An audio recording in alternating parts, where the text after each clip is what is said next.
Hello and welcome to Past, Present, Future Cast, the podcast that's also a tarot reading. I am your host, Maria Elena Pakulis, and I have such a fun interview today with one of my biggest artistic inspirations from the last 10 years. So I'm going to try and keep it brief in this opening because it's not my strong suit.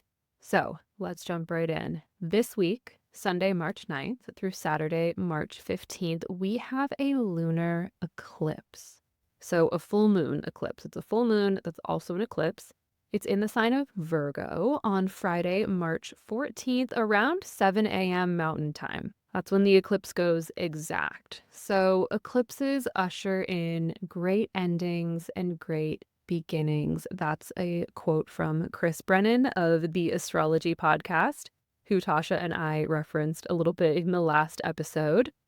If you are familiar with your natal chart, go look to see what houses in your chart contain the signs of Virgo and Pisces, because those two houses and the areas of life that they rule over will be getting a major overhaul over the next few years.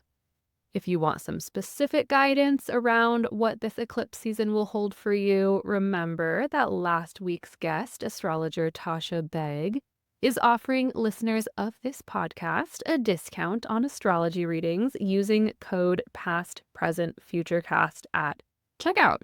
Connecting this to tarot, the Hermit card is associated with the sign of Virgo, and I have shared a brief meditation designed to help you meet your own inner hermit archetype on the Patreon.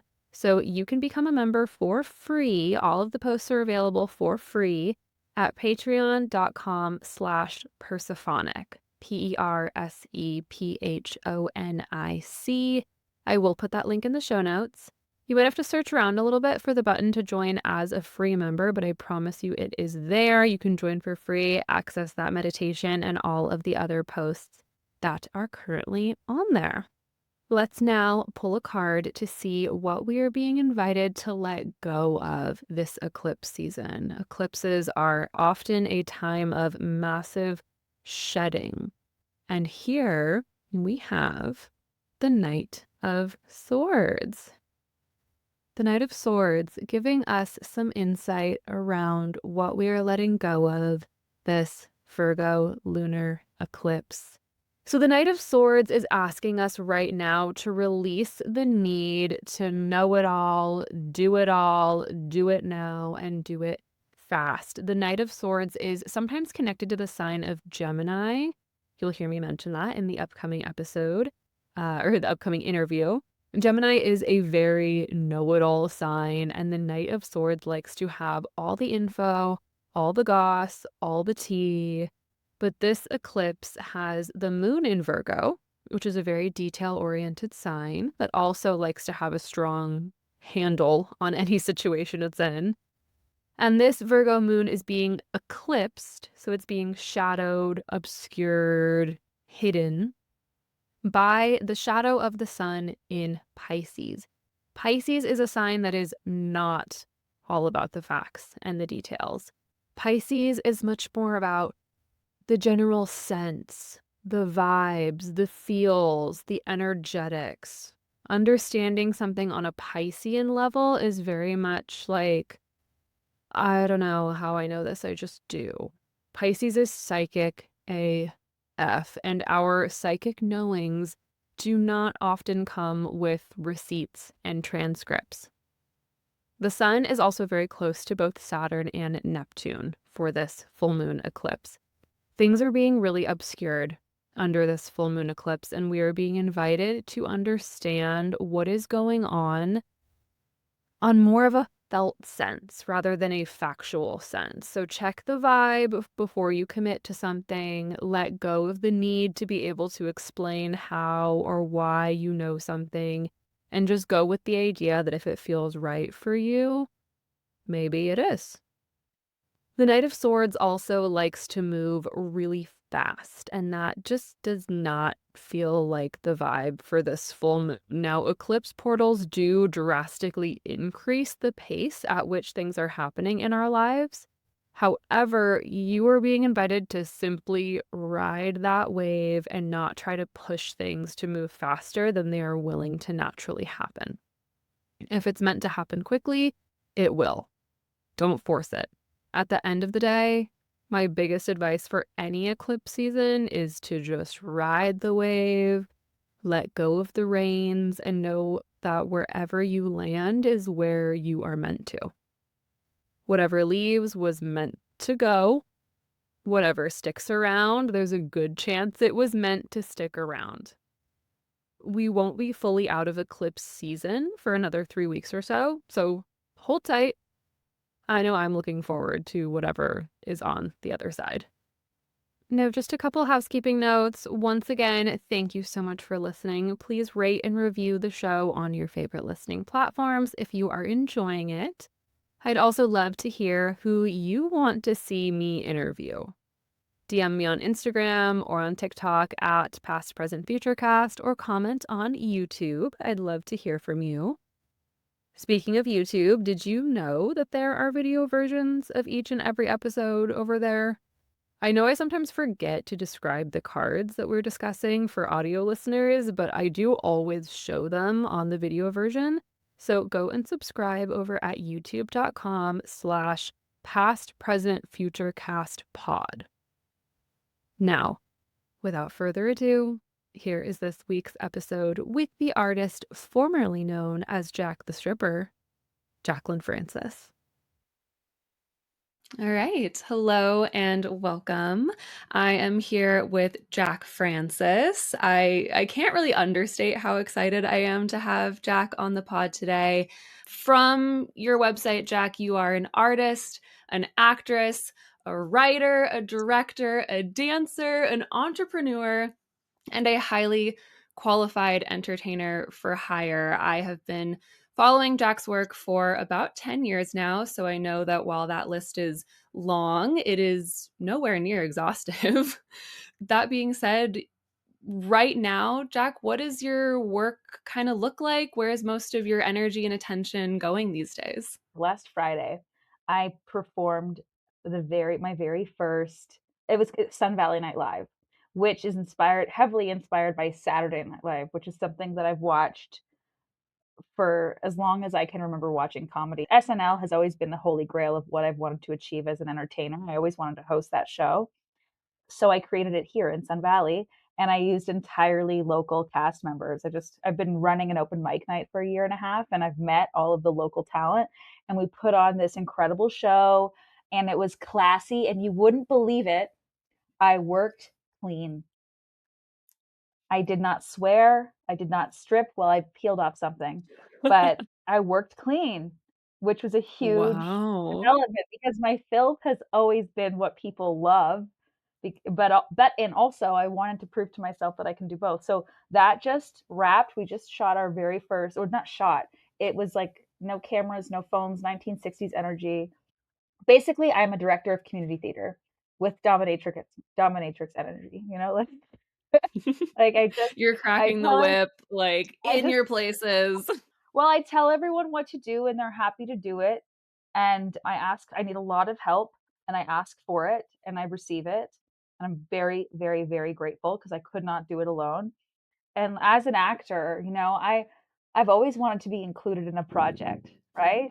I do a lot of receiving as a director, and I Mm, also hosted. I hosted the show, I choreographed the show, I teach a dance class, and we were the dancers. I used to be a camp counselor, so it was really inspired by like campfire energy, where it's just yeah. watching members of your community up on stage doing funny things. It's not polished, it's not perfect, and that's what makes it great. What makes it great is everybody in the community is getting up there and trying something, and then next time maybe you'll want to try something. So that was my latest show that was such a success, and we raised money for the Advocates, which is a local organization that supports survivors of domestic violence. And honestly, it was probably the most polished, the most mature, the most sophisticated, and like heartwarming event I've done to date. And I'm really proud of it. And I just want to keep going with it. It was a huge success. And another marker I use for success is that my burnout isn't that bad. Mm, Usually I burn out very hard, and I'm learning that burnout means I wasn't necessarily doing what is for my highest good. I had to learn some lessons. And sure, I learned some lessons this time around, but ultimately I just really felt like my sister was like, "Sounds like you're in alignment." I'm like, "Oh, I am in alignment." Like I'm not swearing, but I'm still being hot and funny, and I look amazing, but I don't use the word stripper in the show. I Mhm. use the word showgirl because it's the same thing, but stripper carries a heavier stigma. It's a harder word, showgirl, stripper, right? Mhm. Showgirl. So I changed the language without compromising any of my integrity. And I think that's just growth as an artist, and I'm proud of that. Yeah, that sounds like it's like maturity, like coming into this part of your artwork. Oh, so immediately, because now that I've heard your current project and I want to flip these over immediately, and the first thing that came up is the justice card. Mm, And I just hear in what you're saying that you're kind of finding this great balance in how you're like conducting and presenting your work and finding ways to kind of be, like you said, in that alignment of like with justice, I always say, make sure you're walking your talk. Make sure that you are actually acting and walking in and living in your values. So many of us right now are like self care and we're not burning out and rest is sacred and we have to, be mindful of that in our work.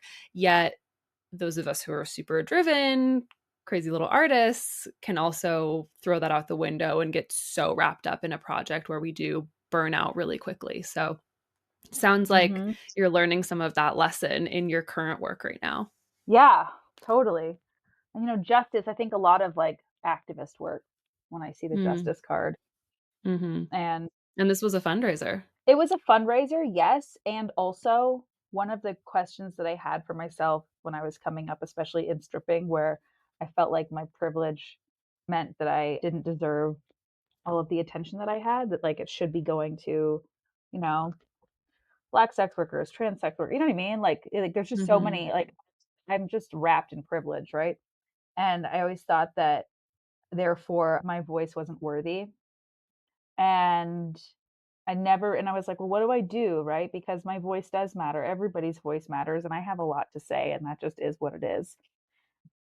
I realized that I just have to be as authentic as possible and just bring and include everyone. mm, Include everyone is the message, is that bring everyone with you because I'm a beacon. I do a lot of things and I include everyone. And that's the way that I feel good about what I'm doing. And I live in mhm, extremely privileged white community, which was I'm very confronted with my privilege all the time. And it's a challenge to be more inclusive in a visual way. When you look, mhm, when you look at the cast of my show, it's extremely white.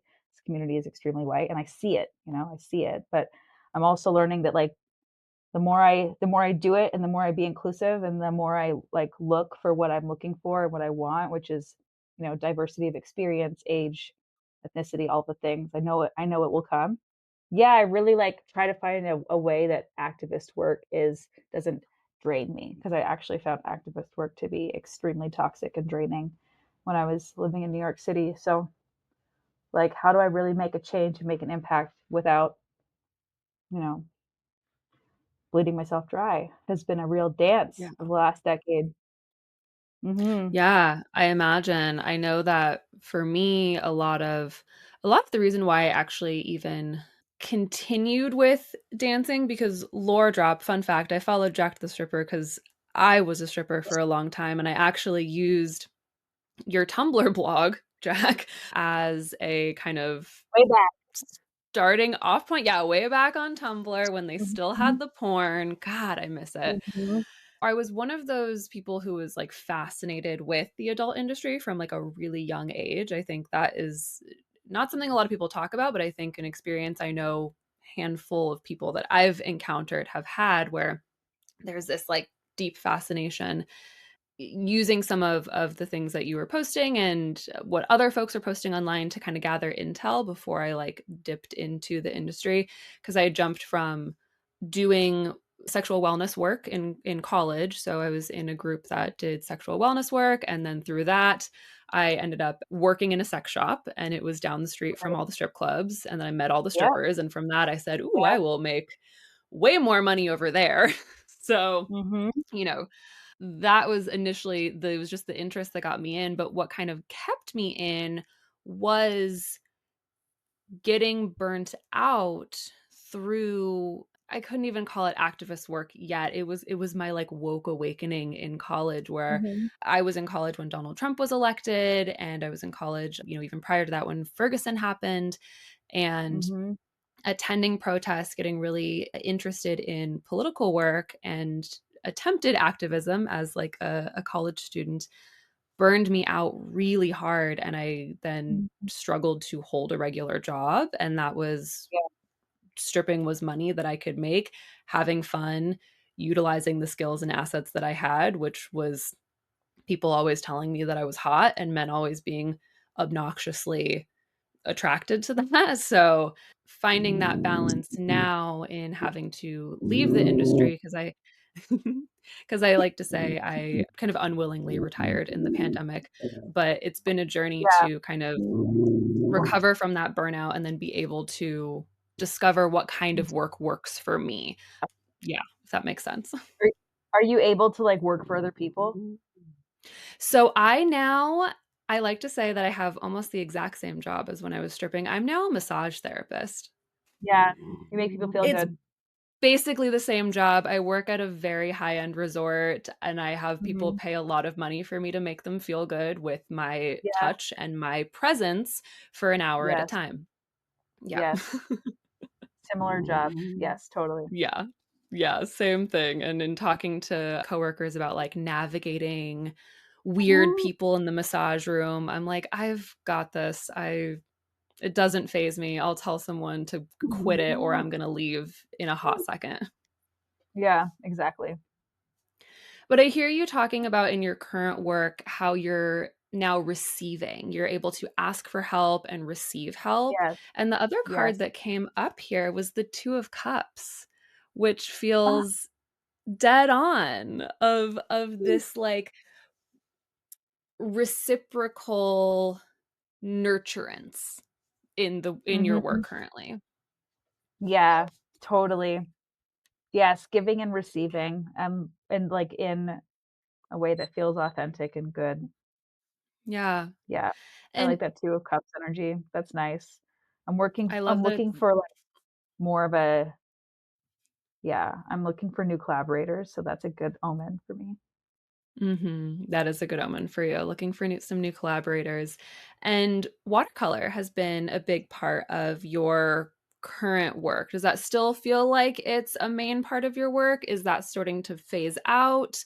It sounds like some of the consulting that you're doing right now is Mm, around this system you've developed of watercolors to kind of slow your mind down.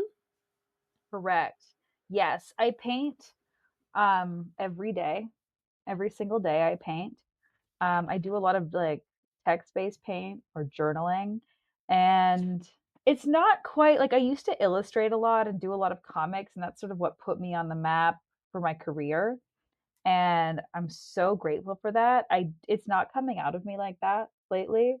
Um, it's coming out of me as more of a personal process. I used to share, like, so much of my work because I was in a really prolific time in my life. You know, I Mhm. was experiencing so much and I was translating it on paper and putting it on Instagram back when Instagram, like, was a bunch of squares and, like, comics were really popular. It was just sort of the time, and it was a really hot moment. Now I still paint every day, but it's more as a way to relax and unwind or parse out what I'm trying to understand, and it's more of a personal process rather than my profession.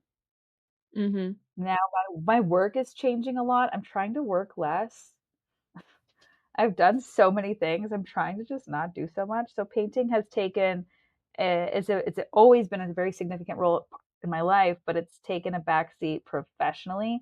Although when I do work with people one on one and when I do teachings in person, I think ultimately I'm trying to live a more analog life and I'm not really sure how my work is going to translate online.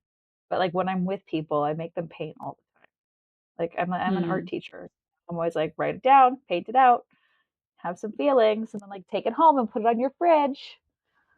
It's cute. Little gold Cute. star. Very yeah, and, like, when I teach any of my classes, whether it's the confidence workshop or if it's a dance workshop, I mean, I teach dance classes where we don't have time to paint, it's just, like, a 1 hour.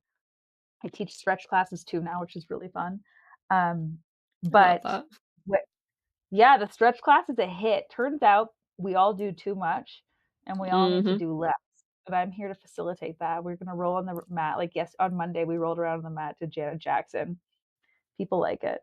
So I do, like, incorporate painting every day, all the time, in some capacity. It's just I'm in a real transitional phase right now in my life where I'm trying to do like I said, I'm trying to do less, and watercolor in an outward facing way, I think is part of one of the things that has sort of dropped off in significance publicly. Mhm.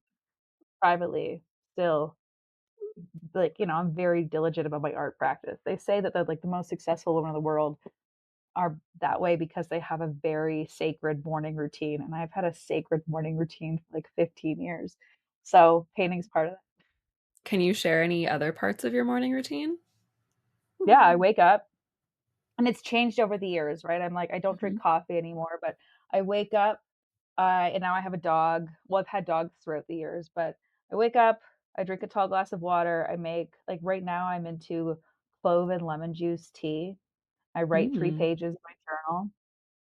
I walk my dog, and that takes 2 hours. Yeah, if you're doing it It's right. slow. Well, Yeah. my rule is do not I book no appointment, no phone call, and my family knows because I live near family now. Do not bother me before 10 AM. Do not call me, do Oh. not text me, nothing. I don't book anything before 10 AM. Everything I do like this morning, I had a bath. I don't have a bath every morning, but that's luxurious. Mhm.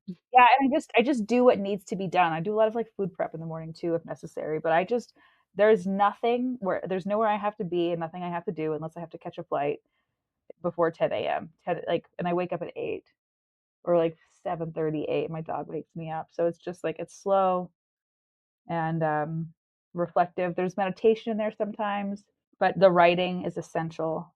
The hydration is essential. The going outside and walking my dog is essential. Mhm. Yeah. When you're writing, I feel like I have the issue where I get so many thoughts in my head that I struggle to even, like, start to form a couple words to put a sentence down. Mhm. How do you overcome maybe it's perfectionism, I guess?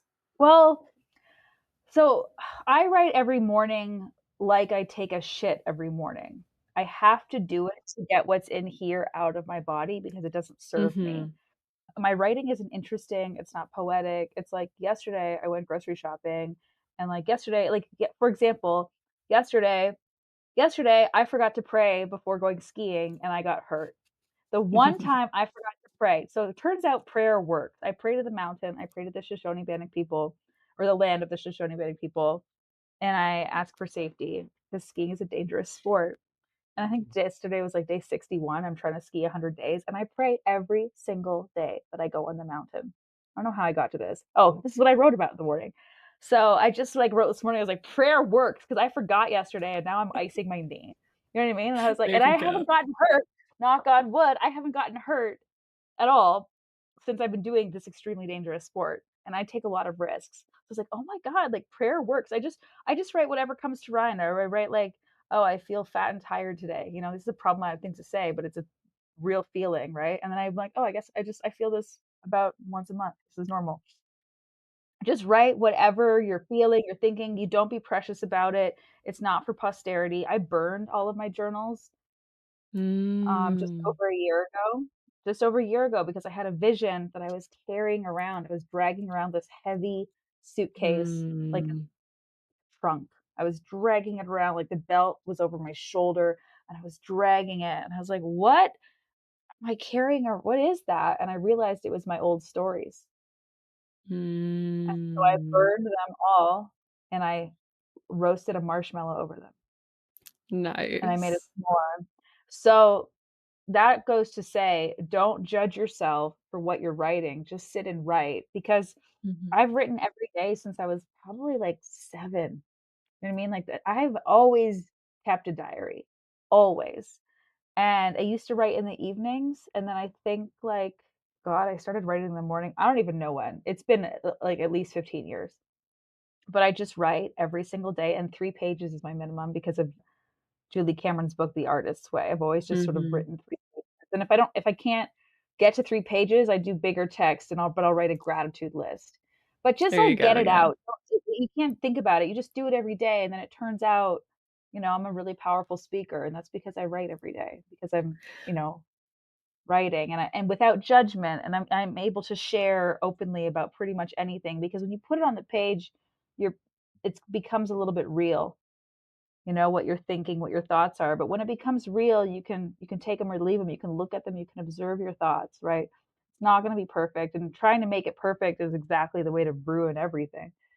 So just write it, even if it's just like the most mundane. Like yesterday, I went grocery shopping and they were out of milk, so I bought soy milk. I don't care.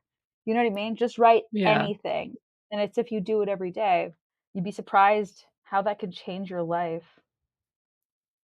Writing like you're taking a shit is gonna stick with me. That's really Yeah, genuinely that's absolutely the answer to the conundrum I was trying to right. express. I love that. Because if I don't take a shit in the morning, I'm very upset. Yeah, it's a I'm bad like, day. my whole day is off, right? That's why if an early flight, I really don't like an early flight, but I have to take them because 'cause I'm like, I'm not gonna be able to take a shit or I have to wake up 2 hours early, you know what I mean? Like, it Mhm. doesn't work, but, and then every day you look at your shit in the toilet, right? You gotta check in on it before you flush it. You're like, "How am I doing?" Everyone looks, right?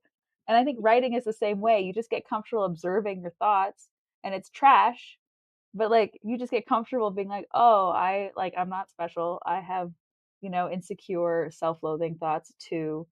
And you just get it out, and then you flip the page, and you can burn it, you can hold on to it, you can frame it, doesn't matter, but acknowledging, like, all of the shit we have in our heads, I think, is, like, a step towards liberation.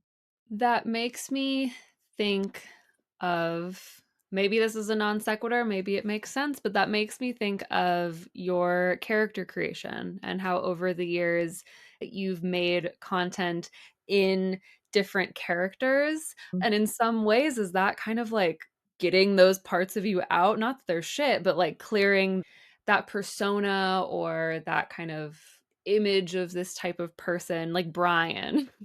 Like, Love Brian. just having to embody that for a second and I love Brian too. I love Brian. Yeah, Brian's the best. Well, Brian, I really like costume. I Mm, love playing mhm, dress up. I've always loved playing dress up, and I loved when my job and my job is still to play dress up, and my job is to mhm, support that in community, and I find, like, that when you wear a mask, it's easier to tell the truth. mm. So, I have all of these characters, all these masks, so I can be more honest. It's a Ah, different So Brian's been such a healing character for me too because it's been my, like, bridge to having compassion for men. mm, What I love I was talking to this actor at a dinner party.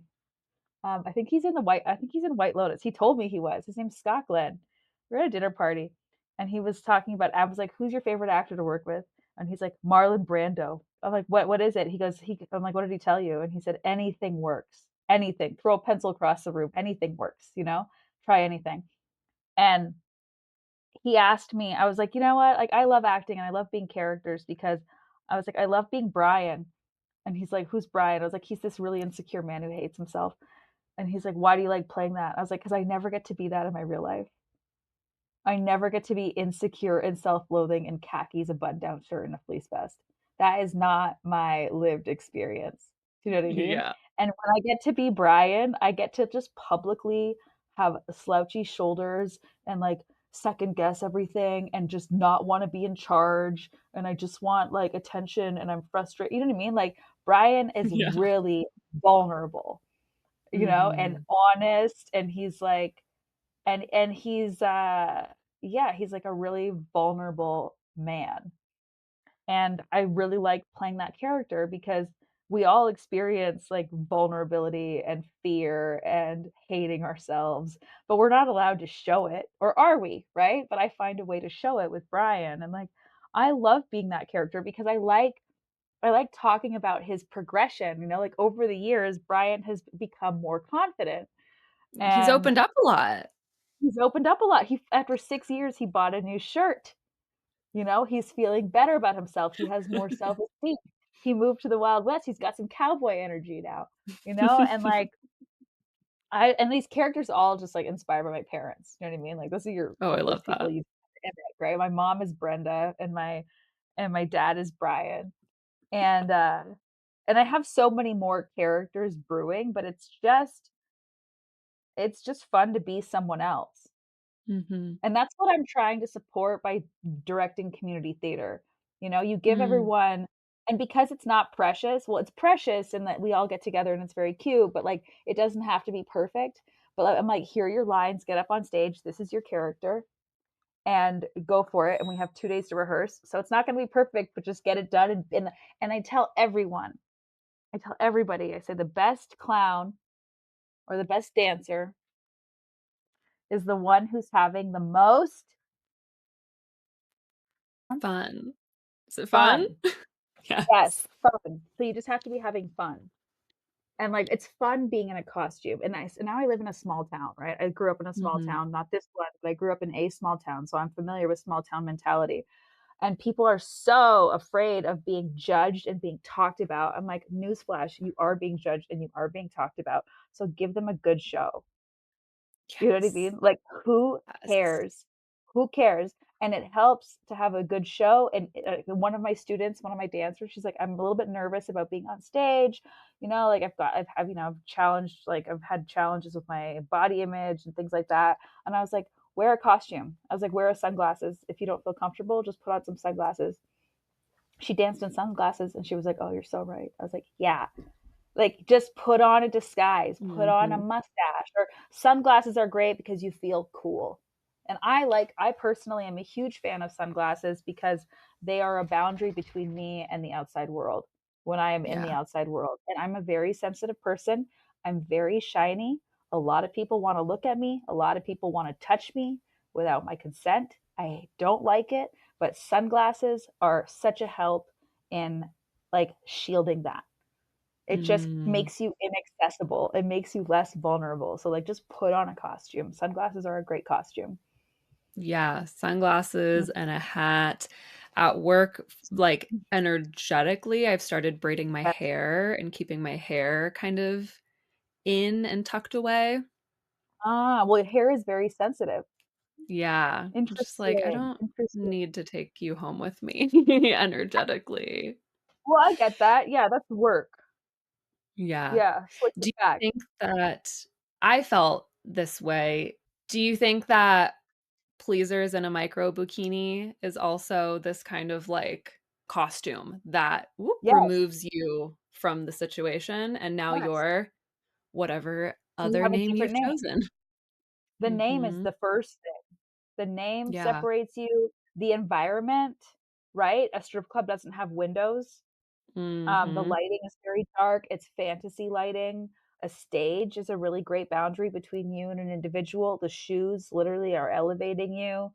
The Mhm. outfit is your costume. Yeah, all of that. Stripping is performance art because it's not just on stage, it's walking around, it's everything. Oh, yeah, every moment you are You're in on. character. Mhm. The thing that the article of clothing for me that was always like, this is the costume, this is the distinguisher, is those thigh-high socks with just, like, 2 stripes at the top. Huge, yep. I actually Yeah, I had have some girls that loved those. I have in my copy of Striptastic, I actually have Aw. a little drawing. I have a bookmark in it right now that's a spoon, so let's ignore that, but this is what you drew Oh my god. of me, because I With the was one of the stocking. folks with the sock. So I'm You supported the Kickstarter. Yes, I supported the Kickstarter when this book Thank came out, you. and I also responded to the survey, and so because, yeah, like Mhm. you said, I supported the Kickstarter, I Yep. got a little drawing in here. You wrote, "For Sabrina, schoolgirls are always in style," because my earliest years as a dancer, it was those socks and a schoolgirl skirt. Can't go wrong. You can't Cannot go go wrong, wrong. they're always in style, and I think It's still my fantasy. I just heard you talking. So this morning I was looking through your website, and I listened to Mhm. your interview with Variety from after Hustlers came Mm. out, and Mhm. you mentioned something about needing to always like to not wear all black because then you're fading in. You need to wear something like sparkly or shiny. And it reminded me, Mhm. I'd forgotten about this, that in that era when I was dressed as a schoolgirl, underneath the schoolgirl skirt was always a specific color of this like dancer wear thong that this one color would glow under the black light. It was like a coral, and under the black light, it was Yep. super vibrant. And I was like, oh, yes, it's Yep. the honing beacon. It's the moths Yes. right to the flame. Yes. Amazing.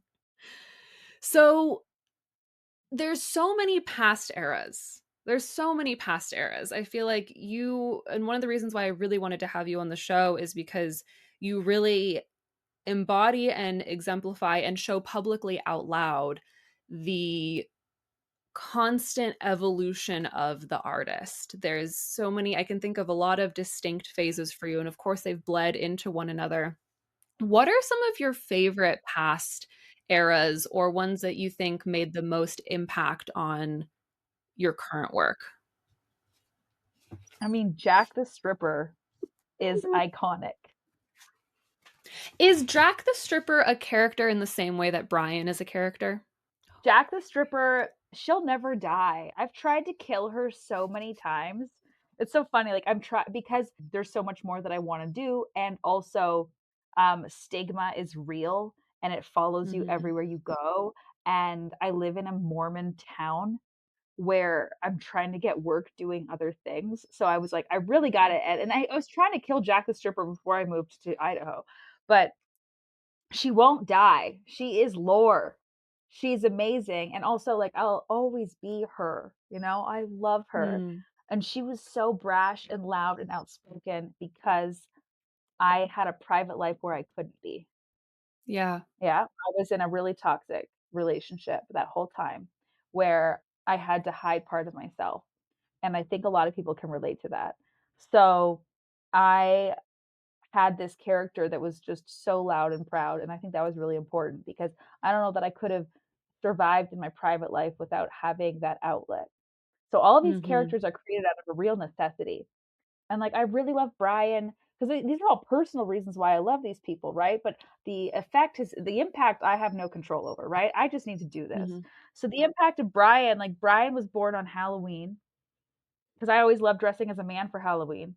Because I love being a man, you know, my part of my sexual or gender identity is like, you know, I don't really know the words for it. I don't really have like certain like non-binary or two-spirit, maybe two-spirit might be more, but I'm not indigenous, so like that doesn't really track. But Brian is such a real part of me that I get to express. And like, you know, my relationship with my father is like, you know, not ideal. Whose is? But it really helped me have compassion for the cisgendered heterosexual white man who has all the privilege in the world but like doesn't know how to have feelings or doesn't know how to say I love you or doesn't know how to show up. All he knows how to do is make money.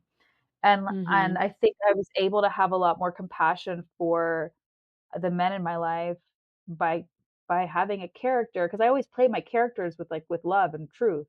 Now I'm going back to Jacqueline, which is fun. Like, I'm Oh. still Jack. I'm still Jack. I'm Yeah. still Jack. You know, Jackie is my family name. Like, if Mm, people call me mhm. Jackie and I don't know you, it's just you're basically announcing to me that you don't know me. Jackie is a personal name. Mhm. Family's family only.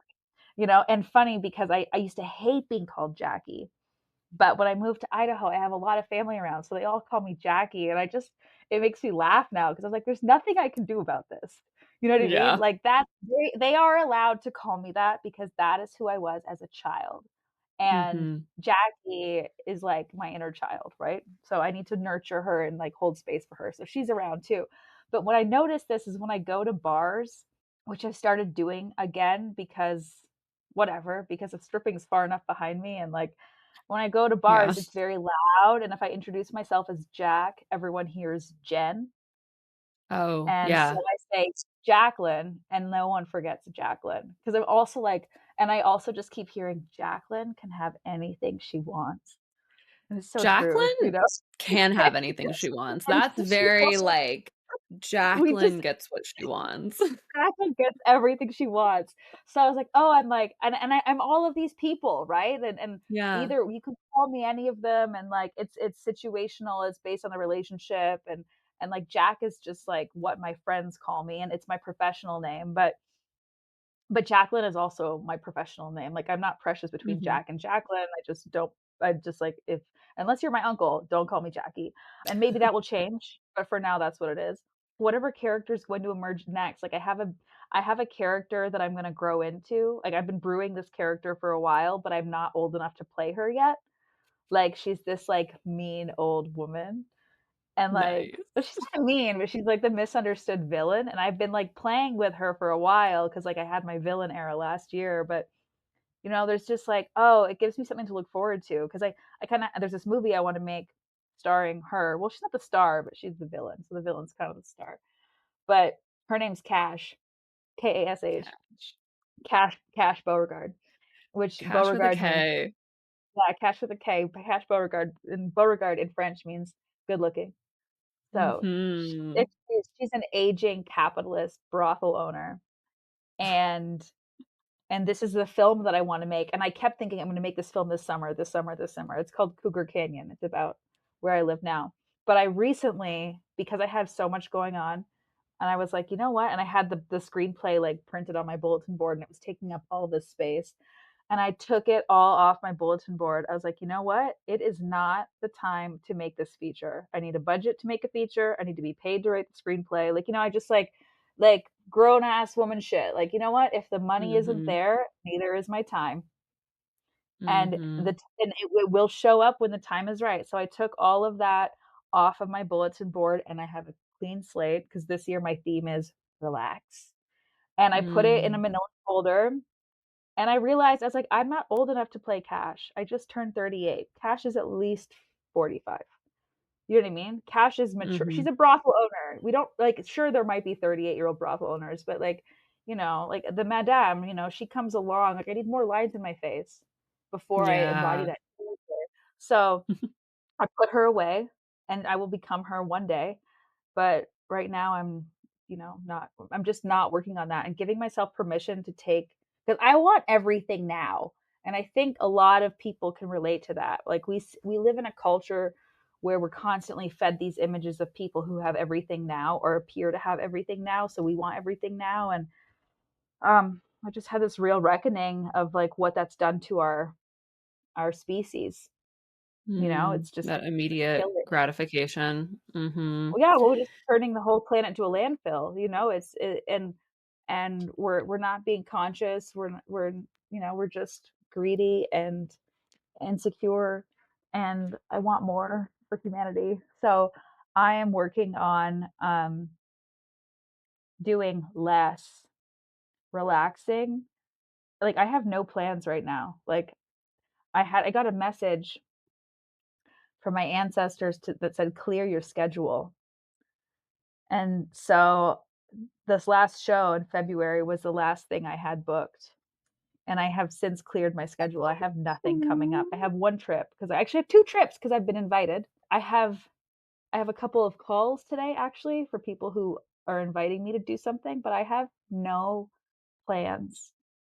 And it's kind of That can be a scary. scary to be as a creative, but it's also that space that you have to be in order for the next thing to really have enough room to kind of foment. Because I Yes. feel like I was in that same place just a few months ago where it Mhm. was like, "Okay, I have no plans for my business moving forward. I have not really sure what I'm doing, if I even wanna keep at it," and then I had Mhm. one little thing fall into place, that put me in the phase of, "Okay, well, now you're starting the podcast you've wanted to start for 5 years." Mhm. 'Cause you give And yourself time. mhm, and the Yeah, and ball it's rolled, really and here we important. are. Yes, and also just being more, in my receiving energy, rather than chasing Mhm. after everything that I want, which has been very fun, but, like, very labor intensive. I'm just like, "Where am I wanted?" It's really And you know what's great? exhausting. Yes, and it turns out I'm Mhm. quite wanted, you know? Turns out not and I'm not, like, swatting my offers today, right? But I am receiving invitations that interest me, that may or may not be the right fit, but I'm just trusting that I am supported and that Yeah. the right thing will come up. All I'm doing right now is teaching, which is like $50 a week of income, Yeah. right? I'm not like, I Yes. am and so, like, you're gonna have moments in your life where you're making fortunes, and there's gonna be moments in your life where you're making $50 a week, and, like, having grace with that. Just being like, "You know what? This is where I'm at, and, like, I know something will come, but teaching is valuable, important work. I'm grateful to do that, and I'm taken care of in other ways." Yeah, and Yeah. what you're saying is reminding me of the quote that I bookmarked with a spoon in Striptastic, which was from Chase Kelly. Oh, love her. We're very good friends. I really like her. That's amazing. Was Yeah. I wish I could find the I was it Chase the one who illustrated a tarot deck, or is that a different No, that's no, I have person? that tarot deck with me. That's Morgan. I There's so many Morgan, silly okay. mhm. Yeah, and I've changed Instagram accounts and, like, lost some of them along the way, and I Yep, have a single card from that deck. No, I have 2 cards from that deck somewhere, but I couldn't find them. I yeah. wanted to find them because I think one of them is of you. You know what? It is because I pulled that tarot card yesterday. And it's like girls, girls, girls, and you're, like, on the The 10 of couch. coins. The 10 The of 10 of coins. coins, yes, I have it somewhere. She put out something of like, "Ah, I'm not printing this deck anymore, but I have a bunch of random cards if you want one, like, Venmo me a Mhm. couple dollars," and I was like, "Yeah, I want some, sure," and she sent me Yeah. 2, and that was one of them. I love that she sent you me. Love that. It it felt very, like, kismet, serendipitous because it was just, "I'm Yeah. gonna send you random cards," and then I got it, and I was like, "Oh my god, I love Jack." Like, I'm so aware of who this Here. is. Yeah. But Chase Kelly on page 133 of Striptastic, to cite my sources, Striptastic, a celebration of dope ass cunts who like money by Jacq Frances. Chase wrote, "Save your money. Your first 6 months will be the best money you're going to make until you're 5 years in. So save it." Mhm. And I have found that advice to be not only accurate to my career as a dancer, but to almost every job I've had since then, Yep. because a lot of it has been artistic endeavors, and in those first 6 Mhm. months, it's the shiny new thing, you're really going Mhm. at it, you're hustling, people are Mhm. immediately attracted, Mhm. and then it drops off for the next 4.5 years. Yeah. Yeah, and, you know, money is great. I love money.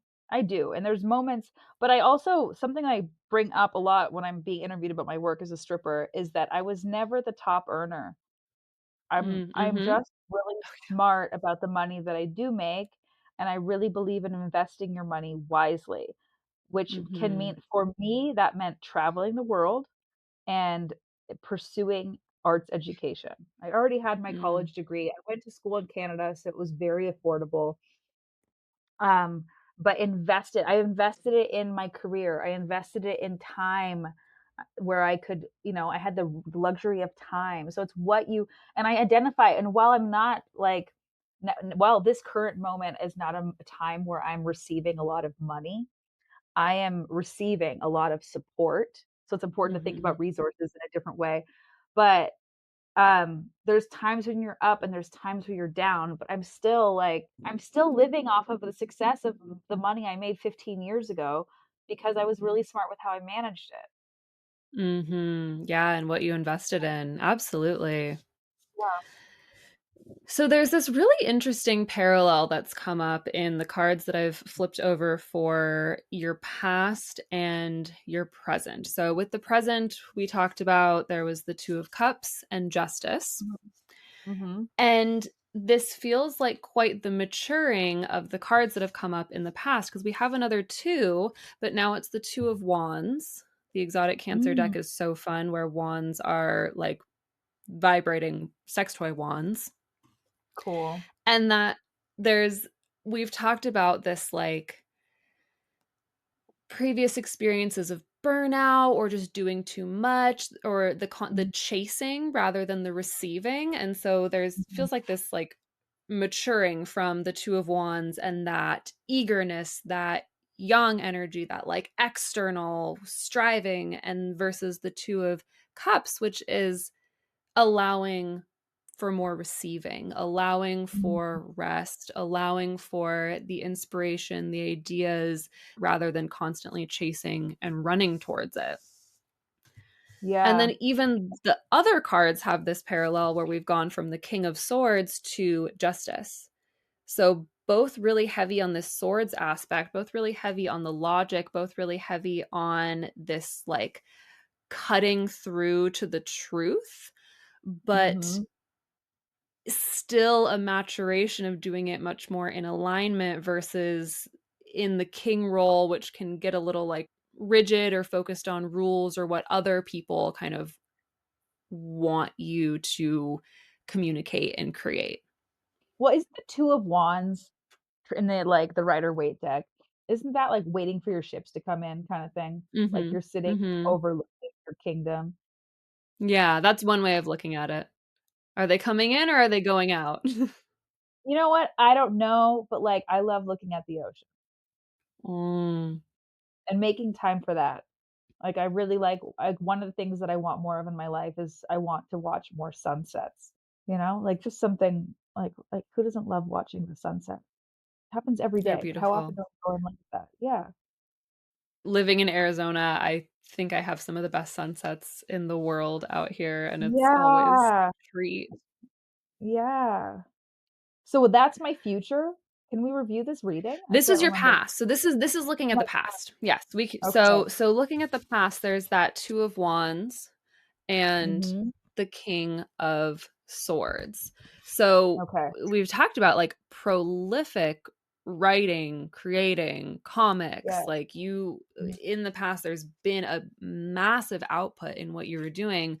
And it was in a very fiery kind of way of like Yeah. striving, searching, doing, Mhm. outwardly focused energy, Yeah. which feels like it's kind of settled a little bit into the present of the 2 of Mhm. swords, more reciprocal, more receiving, a little more tender in that Cute. 2 energy.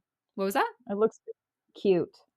It is It looks cute. It is cute. much I want cuter. cute. Yeah. And then justice of being really, like, spiritually aligned in the truth you're sharing, what you're creating, the way you're striking a balance in your life. You've mentioned a few times, like, receiving messages from your ancestors and Mhm. working with tarot. What is your relationship to spirituality right now? It's pretty significant. Mhm. I I've always had psychic abilities, and so ever since I was a child, and I've been nurturing them more, and I have pretty I wri and I because I write every day, like, I do a lot of I'm, like, clairaudient, I can hear things, and I Mhm. receive messages, and I enjoy sharpening that skill. I enjoy sharpening that skill very much.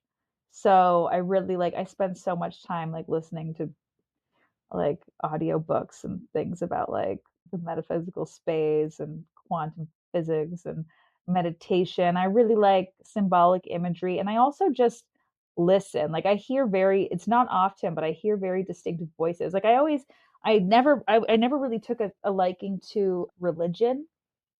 As Mhm. a child, I grew up going to a United Church. However, my uncle, Ted, was a preacher, and his preaching was cool because he was funny. It was funny and candid, and this is in, like, Canada, United Church, like, like, not that serious, not oppressive, but I found church as an environment to be a little bit, like, inauthentic in my experience. Mhm. So I didn't like going, so I kind of, like, pushed that away for a long time, but my own spirituality that's been very personal has really been, like, a guiding light. When did you start working with tarot? I started working with tarot just right when I started stripping, pretty much, like, Mm. a year into it. Yeah, so 24, I'm 38, so 14 years ago, and it's been such a helpful tool, and, sitting with myself and looking at pictures, and I have a lot of books, because I just think so there's wisdom everywhere. There's all different Yeah. kinds of teachings, and I love imagery, I like the pictures, I love cross-referencing books, I love drawing cards, and now I do a lot more prayer, Mhm. which is which is my way of talking to my ancestors, without really expecting anything in return, but yeah, I was praying to my ancestors for about 8 years, but I wasn't praying to all of them, I was just praying to the women, and then I realized, Mm. "Oh, I gotta include the men." So I included my male ancestors, and then they all really sort of came at me quite strongly. On my last tour, the last tour was like a real psychic trip with my ancestors, like, they really came in strong because I was alone, I was on a journey, and I mean, I wasn't alone, I was with my dog, but, like, I did all the driving. I received a lot of messages from them, so now I do all sorts of exercises where I'm sort of experimenting, I'm flirting with the worlds that we cannot see. Yeah. I just have a real sensitivity to a lot that which we cannot see. I hear things, I know things are happening, I can see into the future a little bit, and I'm not strict about it, right? But I do have an awareness that is beyond the 3 dimensions that we know of. And so I play with it. So one of the things that I like to do, like when I was in Vegas, I go and I take my paints. Watercolor is great because you can travel with it. It dries quickly. You can open up a book and just paint. So I do this thing where I go into a busy space, or if I'm in a busy place, like a restaurant or an airport, and I'll just close my eyes and I will listen and I will write down whatever I hear. It doesn't matter what it is, no Mhm. judgment, and you don't know if it's from the voice next door, you don't know if it's from the lyrics playing on the radio, maybe it is a spirit talking to you, who it doesn't matter, it doesn't matter, it's Mhm. just listening, and you write it down, and you've got this weird poem, and there's always messages, I really believe in messaging.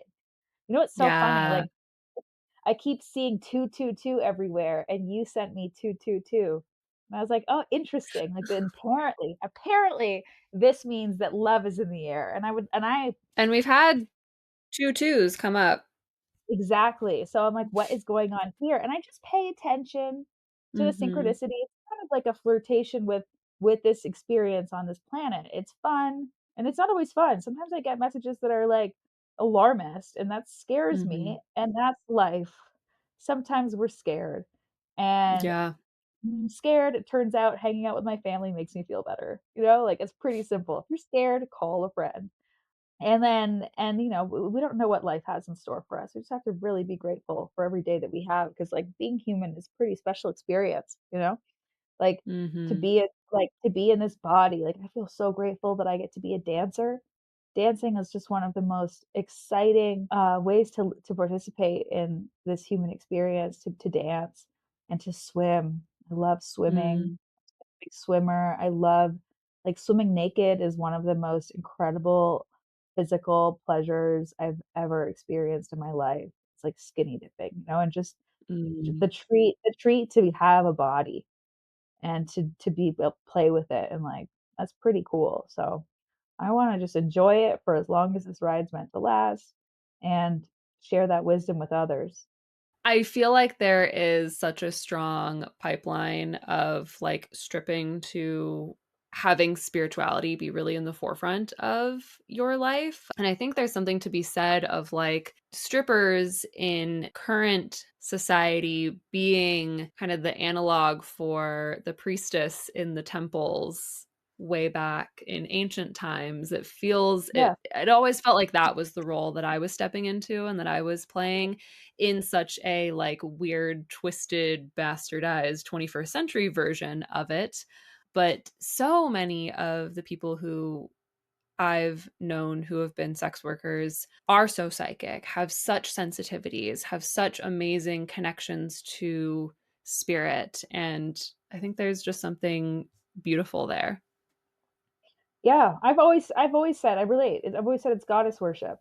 It is, Mhm. and goddesses, priestesses in the temples thousands of years ago had to deal with handsy, entitled people all the time too.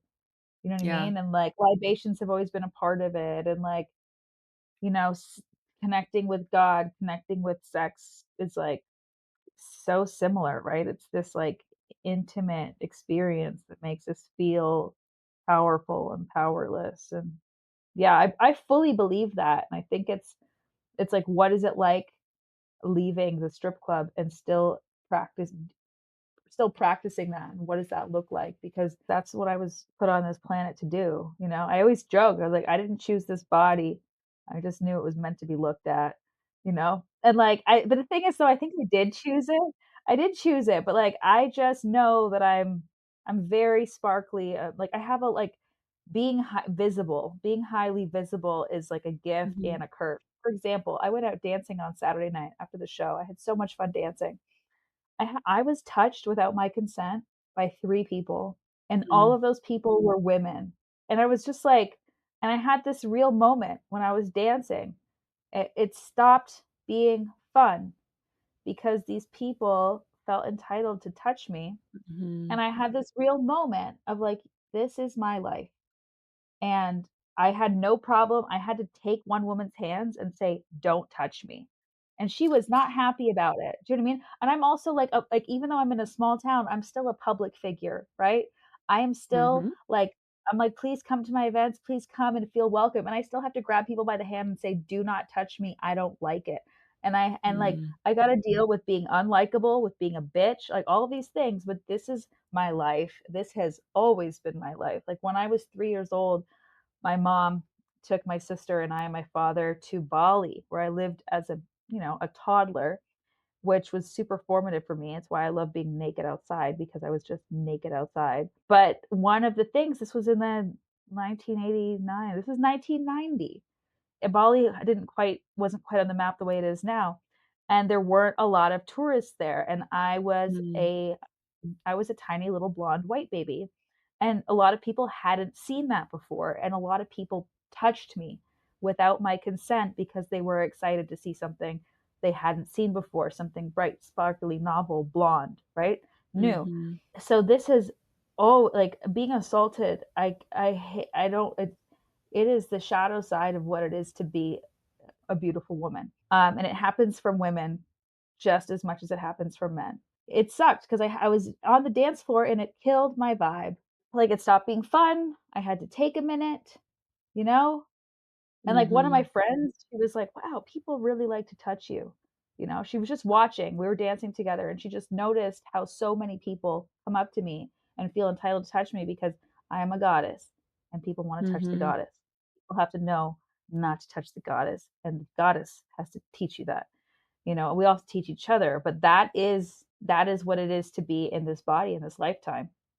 That's what it is. And in the strip club, it's men, but like in real life, it's women. I mean, no, I've been assaulted by men since I moved to this town. But like women, there's just like there's this excitement of like, you know, and I'm just like, don't fucking touch me. Did I say you could touch me? I don't care if you like my bracelet and you want to read what it says. Don't fucking touch me. Yeah, use your words. It's little things. It's little things and it Mhm. sucks. I have let go of caring that you like me. Yeah, I use that verbiage or that, verbiage of sparkly person too. I talk about Yeah. that a lot of what it means to be a sparkly person and have Mhm. that just, like, inherent glow and light that draws so many people in, and it is for better or for worse, because you do find that a lot of people might be drawn to that sparkle because they wanna pull some off of it. I heard you mention, your toxic relationship. I know that you have Mhm, been divorced. I also mhm. actually was going through a divorce around the same time as you. So I was We like, all "Wow, went through it Jacq, together. there's 2 artists in the world whose work has consistently tracked what's going on in my life, and it's Jacqline Frances and Taylor Swift." So Mm. so when you were going through the divorced era and put out Divorced Uh, Illustrated, that made me think of that because some of that relationship that I had with my ex-wife felt yeah. so much like they felt like they didn't have enough shine or enough sparkle, and they wanted to, like, Mhm. yank it out of me or slowly Yes. drain it out of me, and you have to get really good at identifying when people are just trying to steal your shine. Jealousy is real. And you know what? You can let jealousy bring the worst out of you, or you can let it bring the best out of you. Like jealousy Yes. is an opportunity, is in your belly. You probably feel it in your chest or in your belly, but it's like this huge indicator of showing you what you desire or what you're afraid of Mhm. losing, right? Well, Brene Brown says it's what you're afraid of losing. And I love Brene Mm. Brown. I love her philosophy on jealousy, but my experience with jealousy is let it show you where you wanna go. Mhm. Like, I remember when Miley Cyrus came out with Plastic Hearts. I love that album. That turned me into a Miley fan. And, like, Yeah. I love Miley and I love that she just goes through her eras like a real pop star. She's like, "We're doing this now." And, like, her Dykey Punk, Joan Jett collab, Bad Karma, and I just felt a burning in my stomach the first time I heard her sing Bad Karma, and I was about to get divorced, I think, when I heard that. I was like, "Why is this so relevant?" I'm like, oh, like, I had some bad karma to work out, you know what I mean? Like, I was really dishonest in my marriage because I was afraid to Mhm. be honest, Mhm. and, you pay the price for that, but, like, I felt this burning desire, and I was like, "Oh," like stripping was ending, I was trying to really be a visual artist, we were in a pandemic, but it's like, "No, I'm a Mhm. showgirl." And Miley is a showgirl, and I was like I got that burning desire, and I'm like it's like, I'd love to work with her someday, like, I really felt the pull just hearing the song. Like, no more don't shit on Miley Cyrus for, like, having a new era. Be like, let it guide you, let Yeah. it show you what you want, and what I wanted was to be my own version of a rock star, and, like, I kept Mhm. wondering, how is being a performer sustainable? Because my tour wasn't sustainable, it made me very sick, and, like, stripping was good for me, like, I got to be the rock star, I love being on Mhm. stage, I love acting in movies because it pays better, but I like being on stage because I love an audience. I love the lights, I love the costume, I love live entertainment, and that The is who I cheers, the am. applause, the live Yes, reactions. yes, Oh, and I'm good at it. You know what I mean? Like, I have yeah. 10,000 hours on stage. I understand how it works, and I know how to share that. So, I was just really like, "Okay, I wanna be a rock star," and I'm still figuring what that looks like, but this last show was a pretty good indicator of what that looks like for me right now, which is running a show with lots of people in Mhm. it, and it was really successful. Amazing. So it's like finding the way, but, like, let it guide you. Whatever, and if it's a jealousy in a relationship, like, figure it's like, let it spice up your sex life and let it make you ambitious and, like, work through your shit. I've recently taken on the idea that jealousy is there to show me what I am capable of, but what I think I'm not allowed Mhm. to have. And so when I get that jealousy, Yes. I go, "Oh, you can have that. You actually can have that. Make it happen for yourself." Yeah, I love that. So let's take a moment to look to the future and kind of dream up what is it that you are most desiring to bring into your artistic journey right now? What would be like the best case scenario for you in the next year? A business partner Mm. and invitations to do what I do, and, Sun Valley Night Live was such a hit, I would love to keep doing that with more support. You know what? I had an not invita see, this wasn't an invitation, but I almost got to go skiing with Chelsea Handler on Sunday because she's I here could and she so see you and Chelsea Handler skiing together. It's gonna happen because like, like, 2 different it's a small town, right? All of my, like, Mhm. photo boys were, like like, "Chelsea Handler's doing a shoot on Sunday, you should be in on this." And I was like, "Who do I call? Who do I text?" I texted everyone. I was like, "Hey," because she's, like, skiing in bikinis, and I was like, "Hey, I love bikinis, I love skiing, and I love Chelsea Handler." I was like, "Let me Fashion know." Mountain. I was like, "Let me know where I can show up. I will be there." And I didn't like then somebody said yes, and they were like, "Great, like, we don't know where you can fit in the car, but we'll figure it out." And then the last minute, they were like, "Hey, it's not gonna work. It's full." Mm, And I was like, "You know what? Like, it wasn't an invitation." Right? yeah. But, like, I would really like to collaborate with some it doesn't have to be women, but I'm drawn to women. I would really like to collaborate with some, like, really women who are a lot more successful than me, who can teach Mm. me things, you know? Like, I would love to work with Chelsea Handler. I like Jane Fonda is a huge inspiration for me. Oh, yes. I would like to be involved in some projects that are where I can go and learn, and I don't have to be the head honcho of everything. I love being the head Yeah. honcho, but it's a lot of work. It's really Yeah. fun when you get paid to show up and not paid for 2 months of work, and then you maybe make even on, like, the last day of the job. Which Oh, is which is what my life is. When you do it all yourself, yeah. that's what it is. So, yeah, and honestly, I want more support financially. I'm looking for patrons of my work. I really love what I do, Mhm. and I know it's becoming more successful, but I need, like, I just need some more responsible teamwork and collaboration. I need somebody who loves spreadsheets. That's like I'm trying to love spreadsheets, but the rock star needs someone who loves spreadsheets. You know what I'm saying? Yeah, and, like, Yeah. contracts and all of Yeah, that stuff. I want someone who's, like, happy who has great ideas, who I trust, who likes to sit down and have ideas, and we can build something together. So, yeah, I'm looking for that 2 of cups energy. Yeah, Mhm. and the one of the cards that's come up in the future is the Knight of Swords, and the Knight of Swords is Oh, is sometimes he on his associated. knees? Yeah. All of the knights are, like, a man on their knees with a saddle and then a hot babe walking. You know what? I love this deck. I love We're this deck. already there. We're already there. But this card is often associated with the sign of Gemini, and in another one of my decks, it has, like, the twins riding the horse as the knight, and so, Mm, I could totally see that as some, like, twin, where have you been yeah. collaborator Mhm. coming in, but we also Mhm. have the Magician coming up.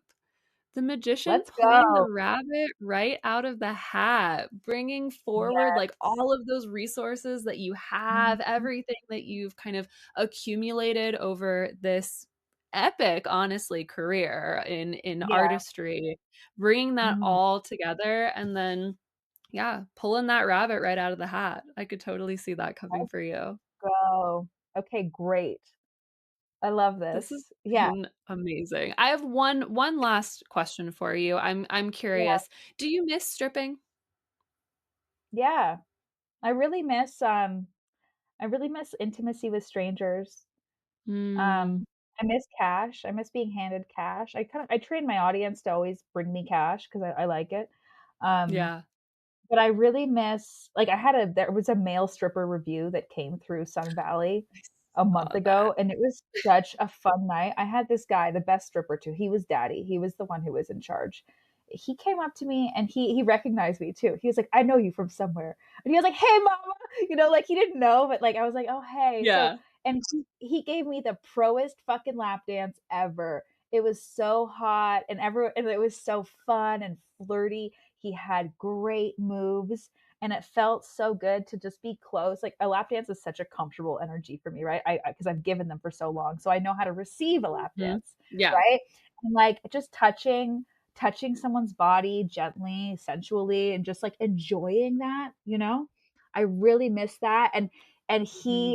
he like when he left the dance and he kisses everyone on the forehead when he finishes his dance. Like he's got his little signature. And I was like, oh my God, so good. He kissed me on the forehead. And then he like touched my neck like this. And I was like it was so hot. I was like, what a move. Cause you always learn things when you're from another Oh, dancer, yeah. right? You're like, Oh, oh, and like I still have chills thinking about it. And after I left, all the girls go, oh, he likes you. And I was like, sure he does. You know what I mean? Like, he's but they just all bought really it. good at his job. He was doing his job. And it was so nice. It was so nice to experience that because like I love bodies and I love sex. I love intimacy. And I moved to a very cold climate of not a lot Mm. of people and it's very not everyone's white. It's quite white. And I'm from the north and I'm very white. So like my culture is not particularly dancey. We don't come from a dancey culture. It's Mm. a cold culture.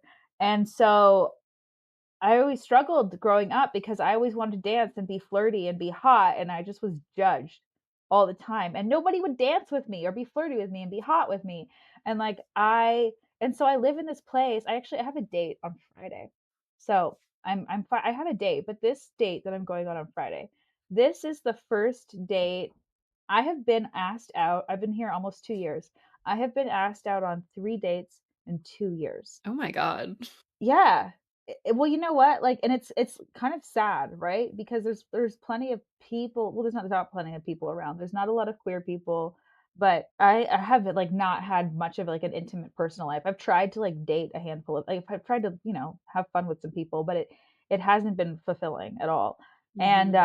And so I don't have anywhere to put my sexual energy. It's why I'm making so much art. Like Yeah. I'm not flirting. I'm trying to flirt more with people. I'm starting to a little bit, but like I have not been receiving the kind of attention I'm used to receiving and I want to receive. Like I've had a real sort of drought. And I think because I had such an active sex life for 15 years. You know what I mean? Like I was Mhm. stripping, I was Mhm. married, I had a lot going on. I was Yeah. sexy all the time. And that is it's an energy that is drained from your body and you give it, right? But like it's a Mhm. lot of energy. So I needed to recalibrate. And so I've been without like romantic partnership for 3 years. And I wish I could strip through that. I wish I could Right? dry hump some 'Cause you strangers get and take so their much from money. that. You get so Yeah. much and I really, like I loved it. Like, I loved that part of my Yeah. job. I love grinding up on strangers and then taking their money and, like, vanishing. And because, like, it's fun and people need it because as somebody who just received that energy, I was, like as somebody who was starved for it, and, like, the girls went wild, and there were men too. The girls went wild at the club. It was the club, it was the local bar, they just brought these dudes in, and we were all starved for it, very starved for that attention, that affection. And like that's why strippers I really want to like I know this the industry has changed a lot since I've left it and people say the industry is dying, but I kind of really I really want the next person I date to give me a bunch of money and we can go to the strip club together because I want to Yes. support I love the strip club. I I wanna love go and throw strip my club. money. I wanna receive a lap dance. I wanna be in that dark place, and I want the money too, you know what I mean? Like, if we're going to give her 500 bucks, we're giving me 500 bucks too. You know what I mean? Yeah, Like, isn't that and, like, that's and somebody who and comes that's along is gonna the be so into game. that, right? It's so much fun, I know. I ask because I miss it dearly, dearly. It the ache and the hole is, like, slowly going away, but it's still been, God, like, 5 years now, and Mhm. I miss it with every ounce of my being. How do you channel it now? Like, what do you do with that energy? I've just discovered that going out and going dancing now, yes, is something that is helpful. It also took me a little while to get back into, like, wanting to be in a bar because I was never, like, a bar person. I Same. worked in a Yeah. bar. Like, I turned Yep. 21 as a Work. stripper, so I just didn't I was like, if I'm gonna go to a bar, I'm gonna go and I'm gonna get paid at the same time. So now, Yes. karaoke, some of Oh, my friends and I in the last year, we started hosting these like crazy parties where people would dress up. We threw a masquerade party, we threw a hoedown and like that kind of stuff. The only thing that's come close to giving me that feeling back yeah. is Mhm. throwing these parties and throwing my ass in a circle on the dance floor. That's right. We have to Yeah, find a way. we gotta. Amazing. Well, Jack, thank you so much for this conversation today. My My cup feels pleasure. so full. My heart feels so full. This has been incredible. Where can folks find you in the world and keep up with your work? You can come to Sun Valley, Idaho, and go skiing and come to one of my shows. Um, you can find me on Instagram for now, Jacq_Frances. And sign up to my newsletter. I think that's the best way to keep in Mm, touch with me, honestly, because I don't really know, but I do write a newsletter pretty consistently. So you can I subscribe at read my it. website, frances.com. Great. Yeah. So that's yeah, how you can find me is changing. It's Yeah. I'm not I don't think I want to be as accessible anymore. But I do have a lot to give and share, especially in person. You can come and take one of my classes if you're ever in Sun Valley. And then you can book me also. Like I love gigs. So if you want me to come and make jokes at your wedding or come and teach your bachelorettes how to be slutty, I got you. I got you. Hell yeah. When Yeah. if and when the opportunity arises, I'd love to book you out here for some kind of movement class or something. I think Tucson Yeah. would love you. Call me. Yeah, movement, dance, painting. There's a lot I can do. Wonderful. Mhm. Well, all of those links to socials and websites will be in the show notes. Go check out Jacq Frances, the very serious artist, and happy shuffling.